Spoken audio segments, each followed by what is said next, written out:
जय हिंद। मैं हूं जितेंद्र गौतम और आप देख रहे हैं न्यूज़ इंडिया राइट्स।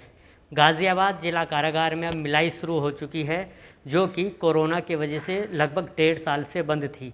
ऐसे में नई चुनौतियाँ उनके सामने हैं, जो गाज़ियाबाद जेल कारागार को देख रहे हैं। हमारे साथ जेल अधीक्षक आलोक जी मौजूद हैं, इनसे जानना चाहेंगे सर, किस तरह से अब आप इस चुनौती को लेते हुए चल रहे हैं कि जहां एक और परिजनों से और बंदियों की मिलाई शुरू हो चुकी है, तो किस किस तरह की चुनौतियां अब आपके सामने रहेंगी?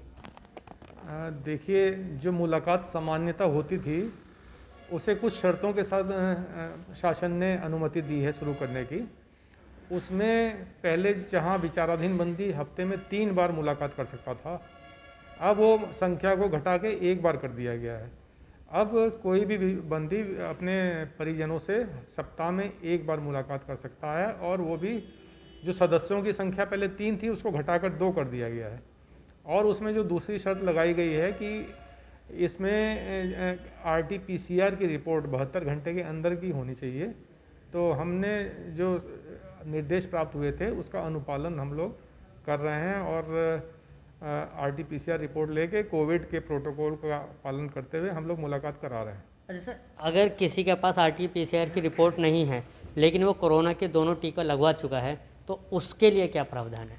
ऐसा उसके लिए जो निर्देश प्राप्त हुए हैं शासन से, उसमें इस संबंध में कोई निर्देश नहीं है। उसमें हमारे लिए यही निर्देश हैं कि जो 72 घंटे के RT-PCR रिपोर्ट लाएगा उसकी मुलाकात करा दें।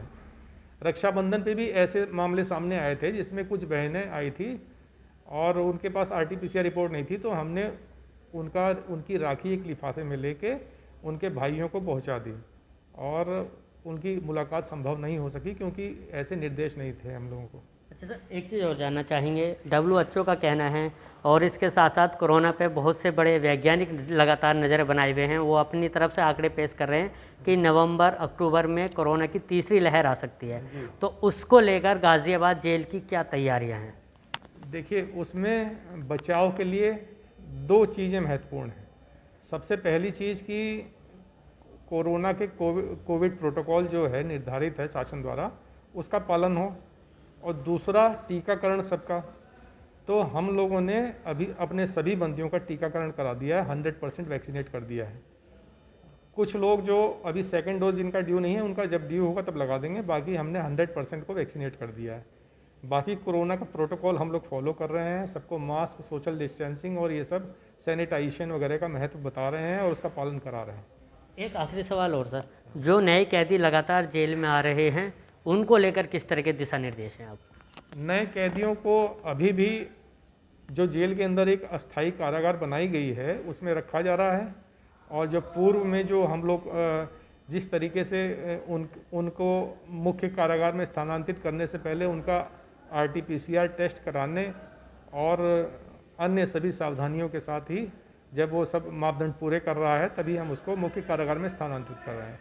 अच्छा सर, एक चीज़ और जानना चाहेंगे। लगभग 1.5 साल बाद जो है मिलाई शुरू हुई है, तो ऐसे में परिजन किस तरह से सामने आ रहे हैं? क्या अभी जैसे कि बहुत सौ को जानकारी नहीं है, या फिर जिनको जानकारी है वो ज़्यादा लोग आ जाते हैं, तो उसको किस तरह से आप देख रहे हैं और किस तरह से मेंटेन कर रहे हैं? नहीं, जानकारी के लिए हमने जब शासनादेश जारी हुआ था उसी दिन हमने उसको अखबारों के माध्यम से प्रसारित करा दिया, और सभी बंदी जो PCO पे बात कर रहे हैं उनसे हमने बता दिया है कि ये जो निर्देश हैं इससे अपने परिजनों को अवगत करा दें, जिससे कि वो उनको असुविधा ना हो यहाँ आने के बाद।